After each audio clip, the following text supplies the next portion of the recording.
all, thanks for coming in. I'm going to be quick and give me short, quick answers. Right, I'm going to go to skep because there's a lot of confusion out here about the skep. If I have an enclosed herd and my cows were 4 or 5 stars and they came down to 3 stars, nothing changes, am I correct, while I'm in skep? Is that right or wrong? So any animals that were eligible either under BDGP or under skep and they remain in your herd, they continue to be eligible for skep. Right, that's on the cow.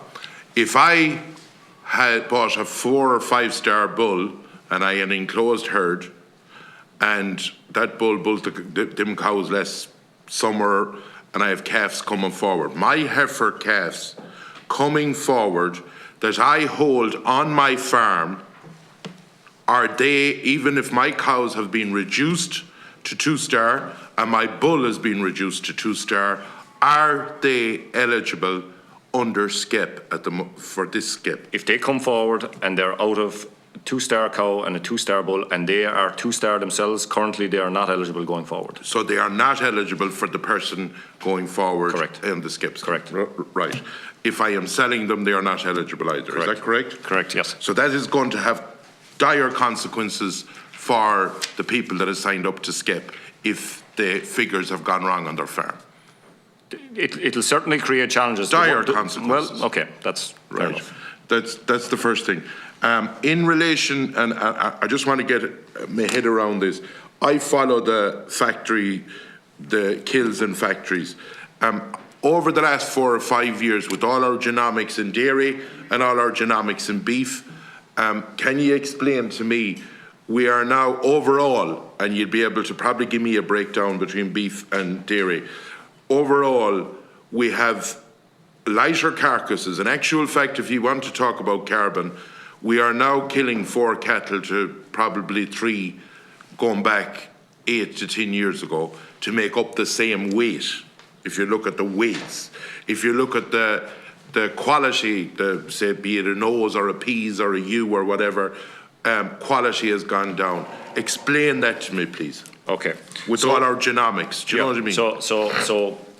So just to Deputy Fitzmaurice, just to be clear, the genomics relates to the suckler herd, right? So we were here actually in 2015 again explaining why we felt that the BDGP and the suckler scheme, and we're coming under quite a bit of criticism around that scheme as to why that scheme was justified.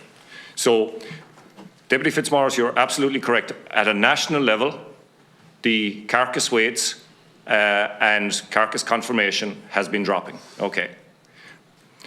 But that is due to the influence of the increased numbers of dairy beef animals relative to the suckler animals. Okay. So I'd like to just get a couple of stats on the suckler side first of all.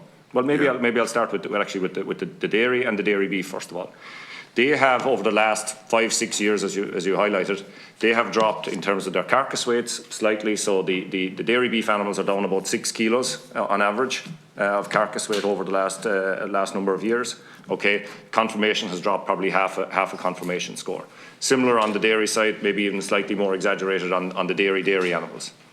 But critically, Deputy Fitzmaurice, the suckler side of things, right? And this was the criticism that was made back in 2015, that we were going to breed a suckler herd of cows that was going to destroy the beef quality. What has happened over the last 10 years in terms of and even the last 7 or 8 years, in terms of the quality of animals coming from the suckler herd, in terms of so just to be clear, Deputy Fitzmaurice, these are progeny coming from beef cows, sired by beef sires, obviously, right? So what we have seen is that the carcass weights, say if we take the period 2010, and this has been a reasonably linear increase, from 2010 to 2022, carcass weights have increased by 15 kilos, okay? From a conformation point of view, so carcass quality point of view, the conformation has increased by half a conformation score, okay? And crucially, and this is where I think the suckler farmers don't get nearly enough credit, and there are massive green credentials in this, is that the age at finish over that period, we've increased our carcass weights, we've increased the quality of our carcasses, and the age at finishing has dropped by 100 days. Now that is a massive, massive saving in terms of financially for the beef industry, but also in terms of our greenhouse gas credentials. Okay. So thanks for that. Yeah. Right. So on the new indexes, why is 24 of the top 50 replacement bulls, if our beef is, say, on the suckler side, why is 24 of the top 50 replacement bulls, they're 1 star for carcass weight? Is that correct? On your new index. Yeah. You talked about that we have gained weight, but why is 24 of the top 50 now on this new proposal basically 1 star for carcass weight? So I'll hand over to Dr. Crossan there now in a second. But one of the things I highlighted in my opening statement is that in terms of the replacement index, there are many, many different traits, and carcass weight on the cow side makes up, a portion of it, but it's not a significant portion of it. If we look at some of the things, and I was in Carrick-on-Shannon week before last, and if I look at the calves per cow per year in County Leitrim, we're at 0.82 calves per cow per year from the suckler herd in Leitrim. Now that is an extremely challenging position if we are trying to carry an extra cow in every 5 cows. So we are only getting productivity effectively from 4 out of every 5 cows. And it's similar, right? The national figure is about 0.85, 0.86. Yeah. So chasing carcass weight on its own, Deputy Fitzmaurice, is on the cow side. It's pretty important when you're killing them. It is. But Deputy Fitzmaurice, if we are only getting 4 calves for every 5 cows, we're going to find it extremely difficult to have a profitable suckling industry. Okay. I might refer just to Deputy Crossan, if that's okay, Deputy Fitzmaurice. Yeah. Quick as you can, because I've only 5 minutes. Deputy Fitzmaurice, I suppose, just looking at the relative emphasis, which is essentially how much emphasis are put on the various traits. So as we know, the suckler industry and the suckler cow, there are many traits that a farmer wants to improve. Carcass weight is one of those, and it's about 11% of the total. So you have nearly 90% of your emphasis around fertility, milk, cull value, calving traits, all of the other traits that you want in a suckler cow. So you're trying to balance them all. I think it's important to remember as well that the resulting calf is a combination of the cow's genetics, so the replacement index, but also the sire's genetics, so the terminal index. And within the terminal index, carcass traits account for nearly 50%, which makes sense. A terminal sire, you're producing that calf for slaughter, whereas a replacement index, you're producing a calf to breed a suckler cow. So it's trying to get the balance of all the traits that you want in a profitable suckler cow, and that balance is coming in at about 11% on carcass. Right. Go to TB. What is meant by resistance to TB if only using negative TB test response in TB breakdown animal cohorts as the measurement of resistance? So Deputy Fitzmaurice, bottom line is that, because this question again has come up periodically, came up quite extensively in Carrick-on-Shannon as well on the night. And look, the bottom line is that there is not one scientific paper that's available to suggest that the approach we're taking is not correct or is not useful. There's not one scientific test to say that it's right. Well, it's very hard to prove a negative, Deputy Fitzmaurice. And I'll push on the record, I've spoken to a person in England that has researched TB. I think, am I right in saying that you looked at basically the guts of 4 million cattle, you dropped it down to 780,000 with the pedigree, then you selected 144,000 of 14,000 which were bulls. And there is no such thing. Are you going to say to me that under the new TB thing that you're saying that I won't get TB?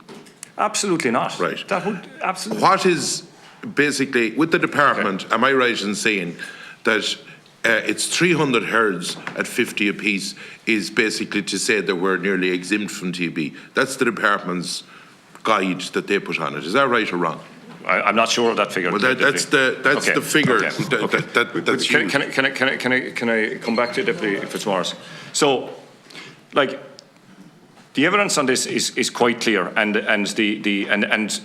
there's also Dr. Sue Brotherston and Dr. Coffey in the UK have also published a paper that the advantages of doing TB resistance and including them in the index. Bottom line is, we had, for example, in the 1980s, and we go back to the data, we had a bull that was heavily used, okay, and so what you're doing is you're trying to have bulls, and you're trying to get those bulls to breed daughters that are going to be resistant to disease. And it could be lameness, it could be somatic cell resistance. What's that? There's no such thing. If you talk to the people that has researched it, there's no such, because first of all, stress causes TB. There can be a gene in them. No, well, there's no, Deputy Fitzmaurice, there's no single gene. That's very, very clear, okay? And the second thing is... The bottom line on it is that different cattle in a different way react. If you put stress onto cattle, some of them will show up with TB. Some of them might never show with TB. Correct, Deputy, and that's what, and there's a reason for that, and some of that reason it has a genetic component. If I could just finish briefly, Chairman. I mean, in the 1980s there was a high-profile bull used extensively in herds, and it was a dairy bull, right? But in herds that were exposed to TB, if that bull's daughters were in that herd, 95% of his daughters went down with TB. And there were other daughters of different bulls in those herds that had 5% of the daughters going down. So what we're saying is that it would be ridiculous to say they won't get TB. What you're trying to do in this is just give another little thing to tilt the balance in the favour of the farmer. So if his or her animals are exposed to TB, that maybe a few less will actually not go down with TB. What percentage of the new indices is attributed to that TB resistance? Couple of percent. How many is a couple? Is it two or five? Two. No, well, I think it's two. Going by what I looked at on your... 2 or 3. So it's quite small. But at least, I mean, and one of the things... Well, I will tell you one thing. The people that has researched TB all their lives in England and Ireland and have given me documents would strongly disagree with the system you're using. Because they will say very clearly, you will never eliminate TB completely. Well, but we're talking apples and oranges here now, Chairman. I mean, we're not talking about this eliminating TB.